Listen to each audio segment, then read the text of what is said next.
To start with the session, may I invite the moderator Abhay Agarwal, founder and fund manager, Piper Serica Advisors, and the panelist Krishnan Neelakantan, managing director, Ankur Capital, Sandhya Vasudevan, Indian Angel Network investor and strategic consultant, Vinit Bhansali, senior vice president, investments, Orios Venture Partners. So I think it's an excellent panel. I'm personally quite excited to be talking to them and understanding what are the emerging white spaces in fintech. And I think the background to that is that we know payments has been an amazing success in fintech story and has taken the lion's share of funding so far, and we are still seeing that space grow. Now we need to build on that, as fintech has to grow. So I would like to understand from the panelists, where do they see emerging opportunities across lending, insurance or protection and other spaces. So we have limited time. I don't want to build a very long introduction. So I would like to start with Krishnan, since he's sitting closest to me.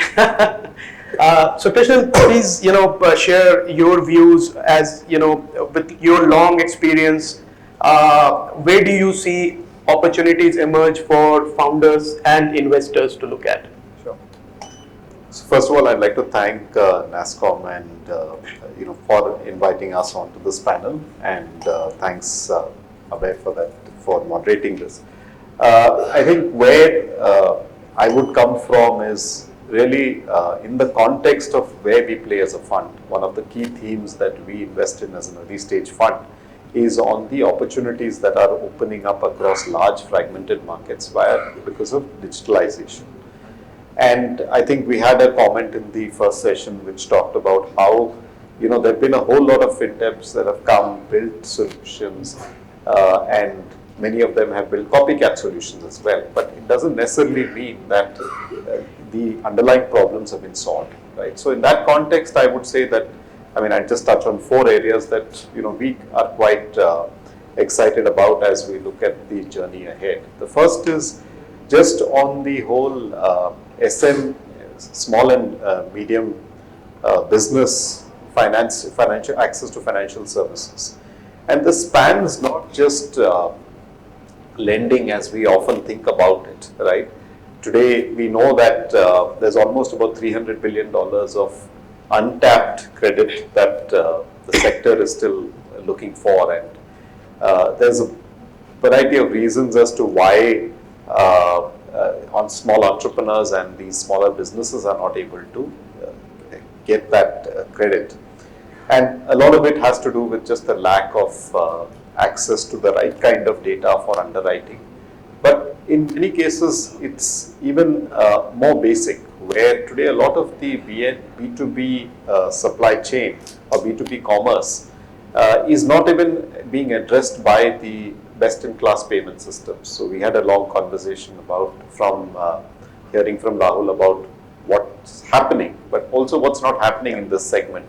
Even today, with many of the chains that we talk to, there's still more than 50% of that which happens through check, cash, and there's huge gaps in systems around recon, around part payments, etc., which don't allow for smooth flow of credit or even other treasury solutions. So that remains an area from whether it's from payment, credit to treasury solutions. All of those are areas where we see a lot of room for new startups to come in and grow.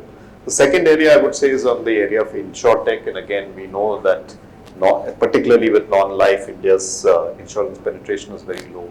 And what's interesting is that we are seeing regulatory initiatives that should help to unlock this, particularly around co-creation and regulatory approval for products proactively. And we ourselves have in our portfolio a company which is just working on parametric insurance, which we think will unlock the opportunity for crop insurance for farmers. The third area is just around the whole, opportunity or the unlocking of the opportunity of digitalization that needs digital infrastructure to come in, it needs customer-facing application and it needs middleware, right? So today, while we're excited about the prospect of the account aggregator and OK rolling out, right? There is still a need for the infrastructure and the application there to keep pace with it, and we see a bunch of opportunities. And the last, of course, is an area which I think all of us are aware is one which still seems way behind, which is on cross-border payments and financing, right? But clearly, for this large sector, for the sector to blossom and grow, the MSME sector still accounts for almost half of India's export-import trade. Right, we will need to see a lot more happening there, and I think some of what we talked about in terms of payment rails or just new technologies enabling us to get more interoperability amongst different are all areas that we are quite excited about. But that's wonderful, and I think I'm sure with enough experience in the room, the good thing is that we are seeing companies solving for some of these problems. So I think there is recognition that these are opportunities that if can be tackled with deep tech, there is an opportunity to build valuable businesses. So we'll talk more about that. I would like to go to Vinit since Sandhya said she would like to go last. So Vinit, will be great if you can share your views.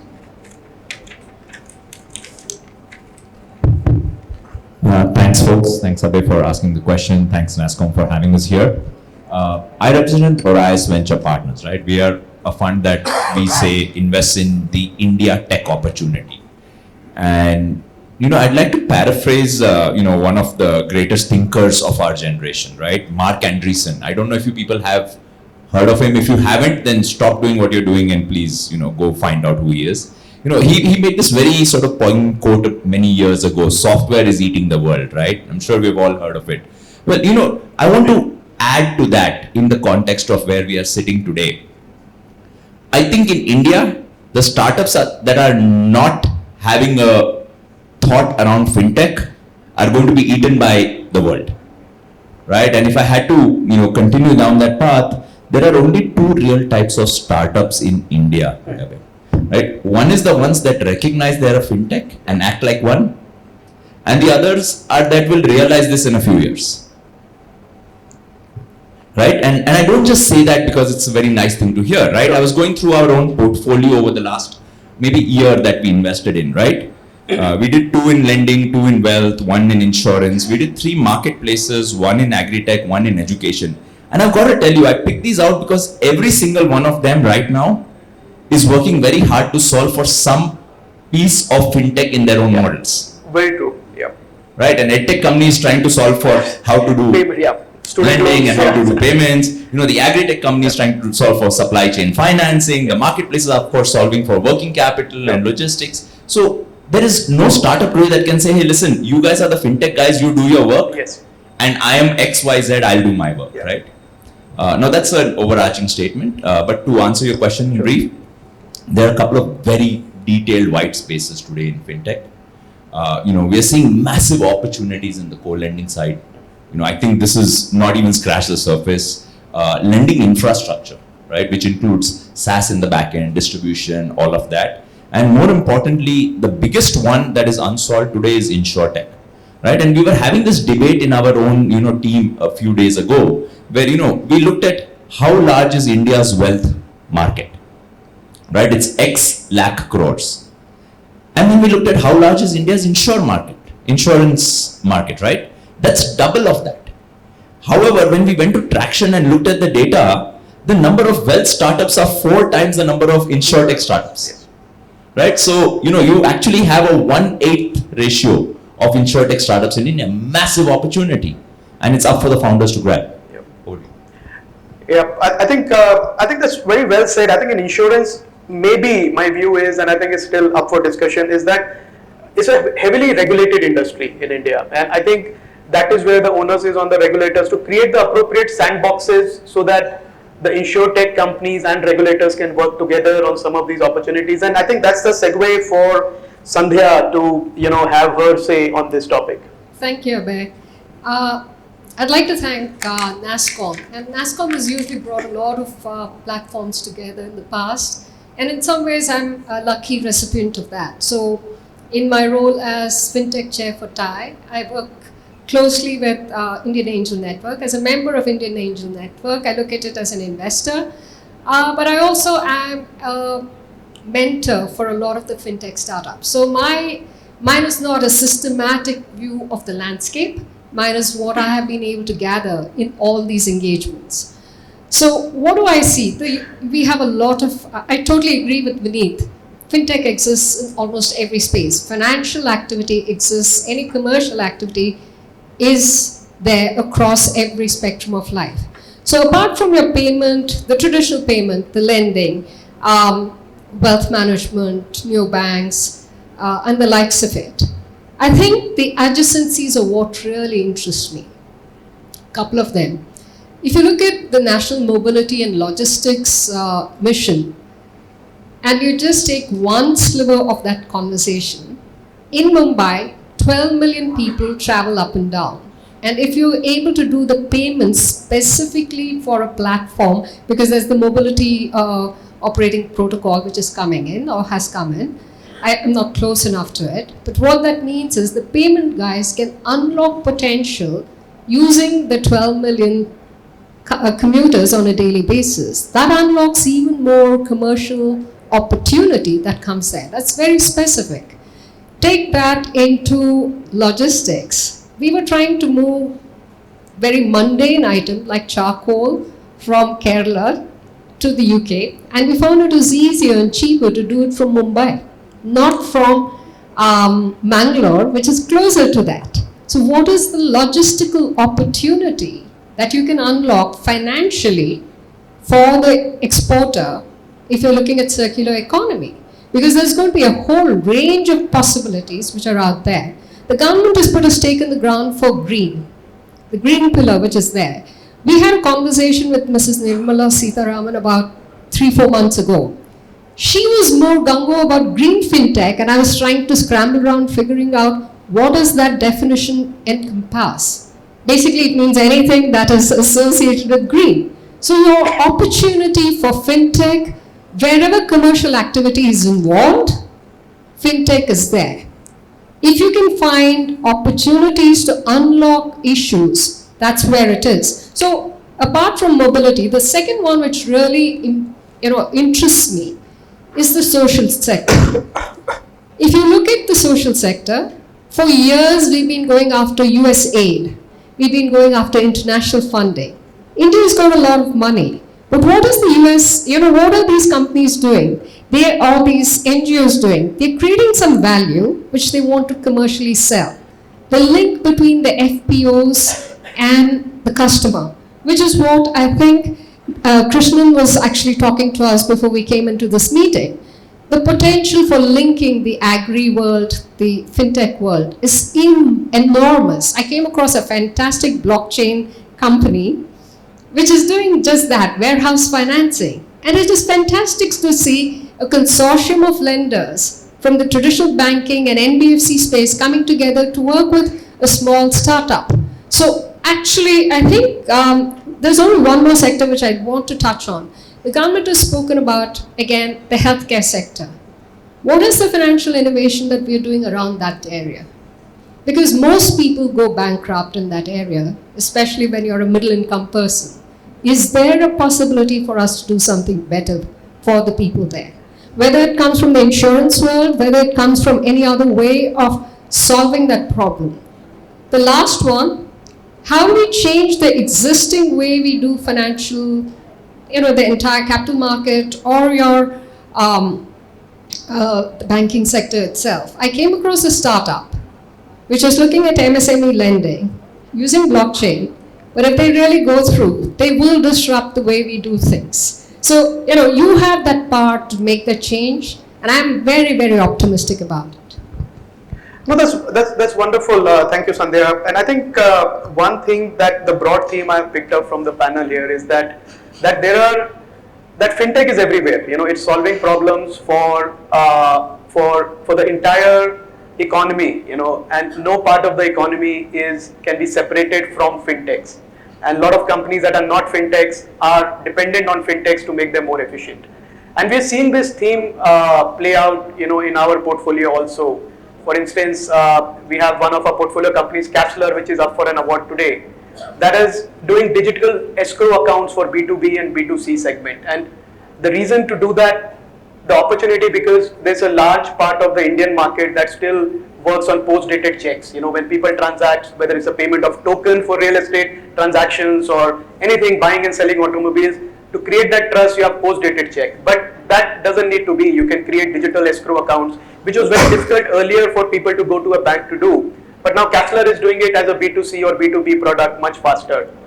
We have in our portfolio company called Alt Mobility that is doing operating leases on a subscription basis for B2B buyers of electric two-wheelers and three-wheelers. So there you go about mobility. As Sandhya talked about healthcare, there are companies that are covering healthcare financing for patients, who are in need of funding. And insurance, of course, big space protection. Even if we ignore the word insurance, just look at it as protection. And protection also beyond life, but non-life insurance. I think that is such a big market up for taking. Beyond just the underwriters, but how do the underwriters access the market? What can fintech do in that space? So I think absolutely, I think the panel has identified that part very well, that fintech doesn't mean just fintech, but what do you use from fintech to grow your business and make the whole economy more efficient, increase the trade velocity, increase the payment velocity, and make us a stronger economy. So my next question to, as a follow-on to that, to Krishnan, would be that what is stopping us from this? What do you think that needs to change or break for this to kick in? Is it lack of capital? Is it lack of conviction? What is going to make this change that we see? Unicorn has become a fashionable word, but companies that have created a lot of value in these new spaces. So I don't think it's, I think the first piece of it is, of course, having a product that is solving the problem, right? And then, it's only if you can do that you will actually start to see customer adoption, customer retention, and then you can grow your business, right? And I'll give you an example, since we talked about InsurTech, right? And like farmers are considered the lifeblood of the country, and we have 110 million, of which a very large majority are small and medium. And that obviously makes them very vulnerable, also because it's a sector where you've got so much of variability in weather and other conditions, which can wipe out your. And I think the way crop insurance has tried to work, right, and there's been a lot of government support, there's been subsidies, etc. But it has still not been effective, because at the end of the day, this involves a claim.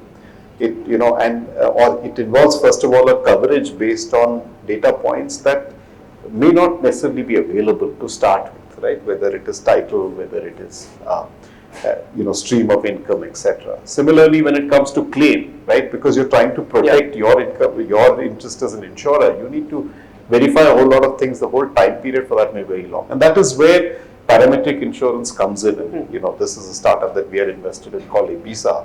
And where you'll be able to say, look, the 90% of the issue in agriculture comes down to a simple, let's say a rain or drought, right? And can you not actually have a coverage that is just linked, which very clearly is able to identify that the probability of that happening. So that's where the insurer is able to, use their models, data and their models in order to cover that. And at the same time, therefore, from a claim perspective, it's very transparent and easy to judge that this event happened. You don't need to go back and see whether that farmer lost, 30% of their crop or 70% or 100%, right? So I think it's a lot of it is about, getting the right fit in terms of product for the market. And that's where I think today a lot of data, tools like AI, ML, etc., are bringing these products together.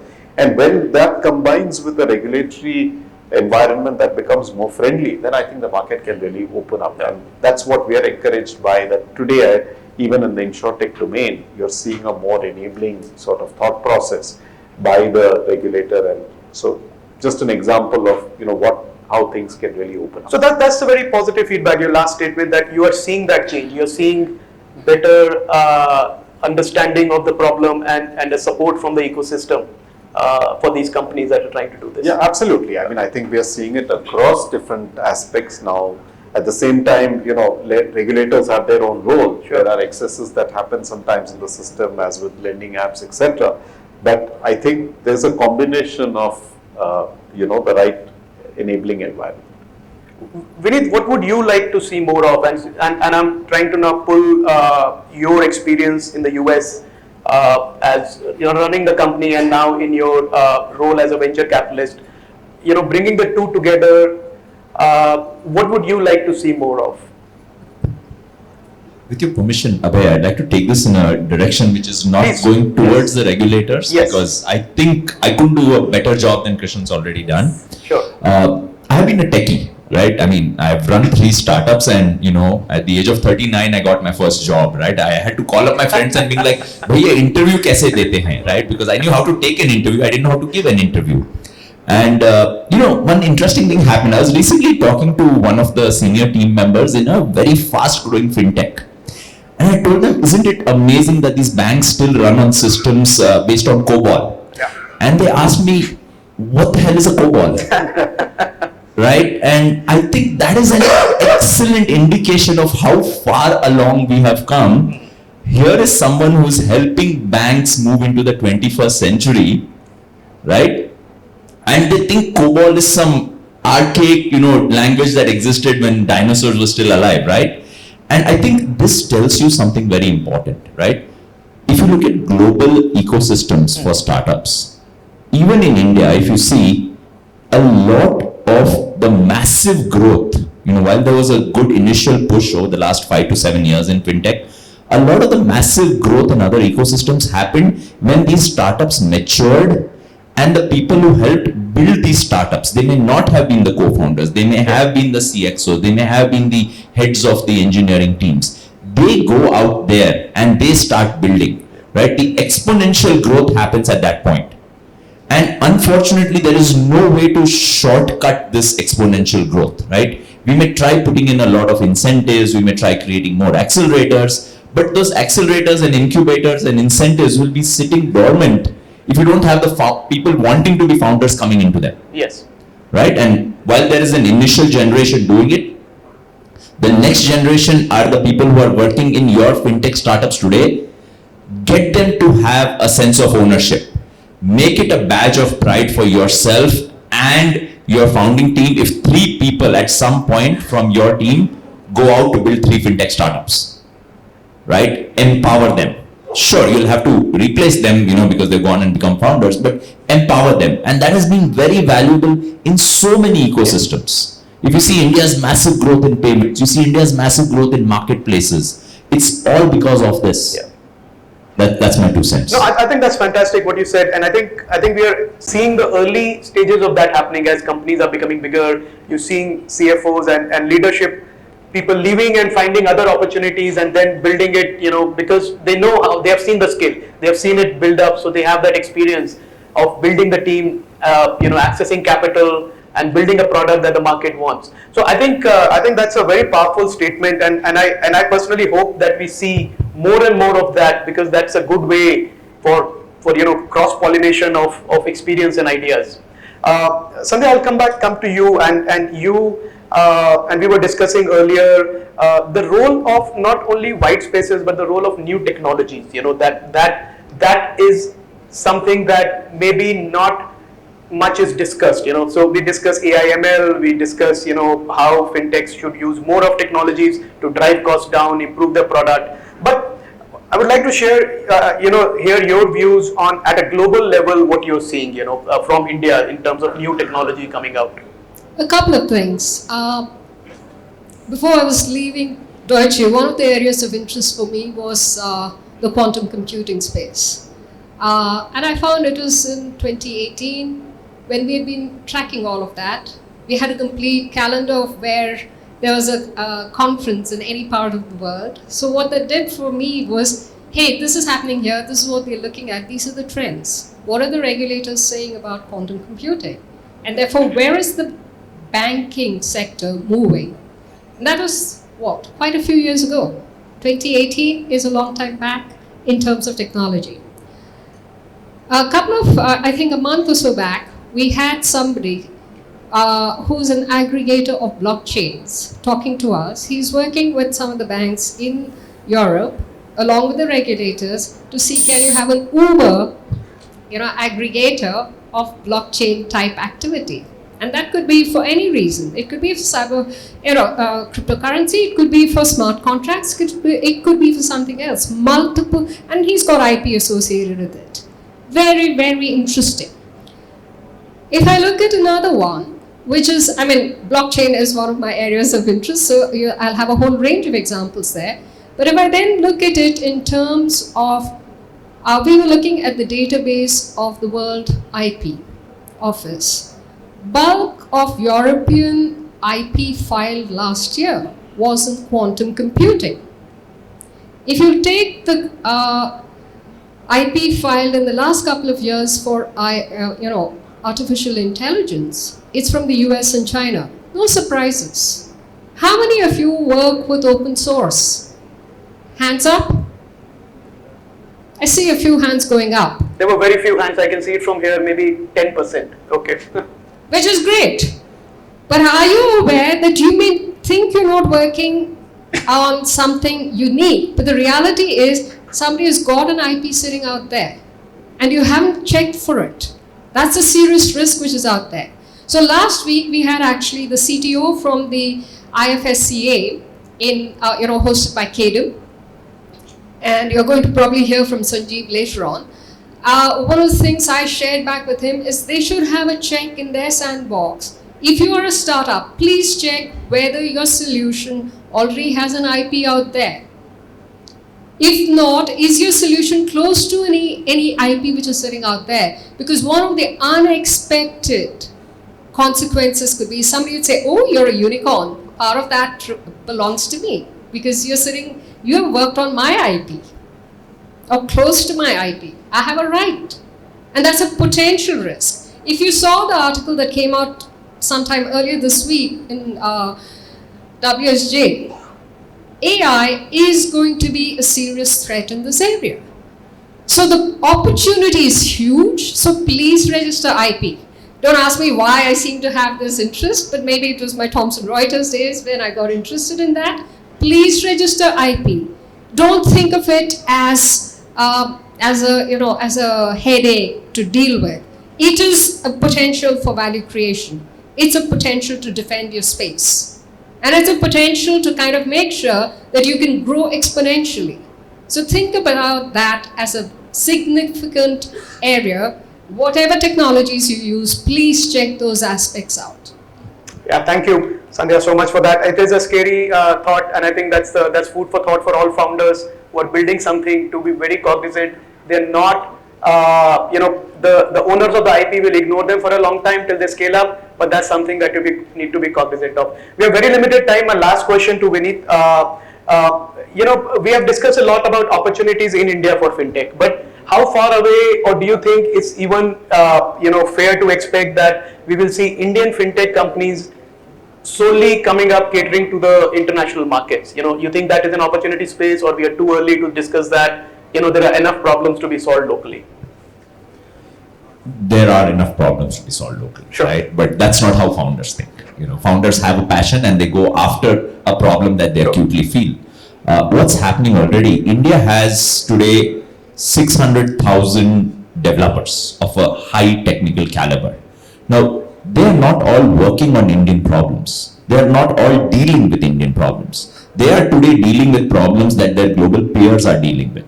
Which means if they can solve that problem, inherently that solution is a global solution. And I believe with India having a massive upside on the SaaS side of things, it is only natural that Indian fintech SaaS, like every other kind of SaaS that India has today become, good at, will be solving global problems for a global startup tech and enterprise culture. Yeah. Right? This is already starting to happen. I can't name the startups, but I mean, they're sitting here in, Koramangala, HSR, you name it, right? And they're solving problems for customers on Wall Street. That's amazing.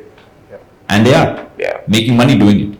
No, that's fantastic. So we have run out of time, but it's a topic we can spend 3 days on. 30 minutes is not enough. So thank you again for Nasscom for the great panel. You have got the takeaways. There's a lot of positivity. Sky's the limit. Go out there, find the problems, build. There is capital available. So yeah, I would like to thank the panel once again for their time, and thank you everyone.